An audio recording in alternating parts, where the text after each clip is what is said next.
Pinkal Bhatia, Bharatiya Janata party. જે આજે કઈ બાબતને લઈને એક બધા ભેગા થયા? જમ્મુ કાશ્મીરના પહેલગામ ખાતે ઇસ્લામિક ત્રાસવાદીઓ દ્વારા જે રીતે હિચકારો હુમલો કરીને અમારા હિન્દુ ભાઈઓને નામ અને ધર્મ પૂછીને જે રીતે કતલેઆમ આતંકીઓ દ્વારા ચલાવવામાં આવ્યો છે તેની પહેલા તો સખત શબ્દોમાં હિન્દુ સમાજ નિંદા કરે છે અને આ હુમલામાં પ્રાણ ગુમાવનારા અમારા હિન્દુ ભાઈઓ એમને અશ્રુભીની શ્રદ્ધાંજલિ પ્રગટ કરીએ છીએ। સૌ જાણીએ છીએ કે આ ઇસ્લામિક કટ્ટરપંથનો એક નૃશંસ ચહેરો છે જે સામે આવ્યો છે।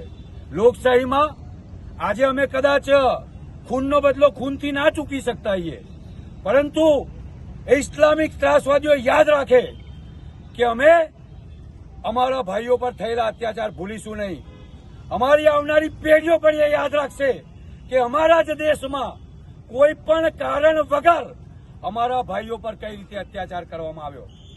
એ બાંગ્લાદેશમાં હિન્દુઓ પર થયેલ અત્યાચાર હોય, પાકિસ્તાનમાં હિન્દુઓ પર થયેલ અત્યાચાર હોય, કે હિન્દુઓના પોતાના જ દેશ હિન્દુઓમાં ઇસ્લામિક ત્રાસવાદીઓ દ્વારા હિન્દુઓ પર થયેલ અત્યાચાર હોય, અમારી પેઢીઓ આને યાદ રાખશે અને આજે કદાચ લોકશાહીની અને બંધારણની અને કાયદાની સીમાઓને કારણે અમે હથિયાર ના ઉઠાવી શકતા હોઈએ, પણ આ શ્રદ્ધાંજલિના કાર્યક્રમના માધ્યમથી અમે આખા દેશમાં અને દુનિયામાં એ સંદેશ પહોંચાડવા માંગીએ છીએ કે જે રીતે અમારા ભાઈઓને ધર્મ પૂછીને ગોળીઓ મારવામાં આવી છે, આજે અમે સંકલ્પ લઈએ છીએ, કટિબદ્ધ બનીએ છીએ કે અમે ધર્મ પૂછીને જ વેપાર કરીશું। અમે અમારી જીવનની નાનામાં નાની જીવન જરૂરિયાતની વસ્તુઓ અને મોટી જીવન જરૂરિયાતની વસ્તુઓ આજ પછી ધર્મ પૂછીને ખરીદીશું। એટલે કહેવાનો અર્થ છે કે અમે કોઈ પણ આર્થિક લાભ એવા વિધર્મીઓને આપીશું નહીં કે જે અમારા જ પૈસે અમારા જ દ્વારા કમાણી કરે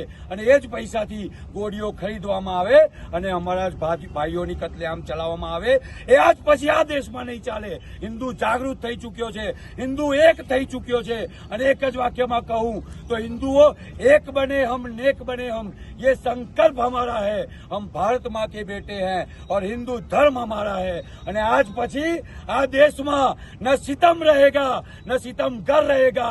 ये हिंद था, ये हिंद है और यहाँ हिंदू ही रहेगा। એ સંદેશ આખી દુનિયાને આપવા માંગીએ છીએ। અમે ડરીશું નહીં અને ફરીથી એકવાર કહીએ છીએ કે સમય આવે ખૂનનો બદલો ખૂન, એટલે હથિયાર ઉપાડવાની જરૂર જો પડશે, જો અનિવાર્ય કરવામાં આવશે અને અમને મજબૂર કરવામાં આવશે તો અમારા યુવાનો કટિબદ્ધ બનશે અને એક હત્યાના બદલામાં 10 જીવ લઈ અમે અમારો સુરક્ષા ધર્મ નિભાવીશું। એ આહવાન સાથે ફરી એકવાર આજે આણંદની ધરતી પર જે રીતે તમામ સંગઠનો, તમામ મારા હિન્દુ મિત્રો ભેગા થઈને અમારા હિન્દુ ભાઈઓને ભાવભીની શ્રદ્ધાંજલિ અર્પિત કરવા માટે આજે ટાઉન હોલ ખાતે ભેગા થયા। આજે એક દુઃખની ક્ષણમાં, એક ખૂબ ગમગીનીના ક્ષણમાં હિન્દુ સમાજ જ્યારે પસાર થઈ રહ્યો હોય ત્યારે હિન્દુ સમાજની વ્યથાને શબ્દોમાં વર્ણવવા ઘણી અઘરી છે। એટલે ફરી એકવાર પ્રભુ શ્રી રામ ભગવાન એ તમામ જે હુમલામાં જેમણે જીવ ગુમાવ્યો છે તેમની આત્માને શાંતિ આપે। ભારત માતા કી જય, વંદે માતરમ, જય શ્રી રામ।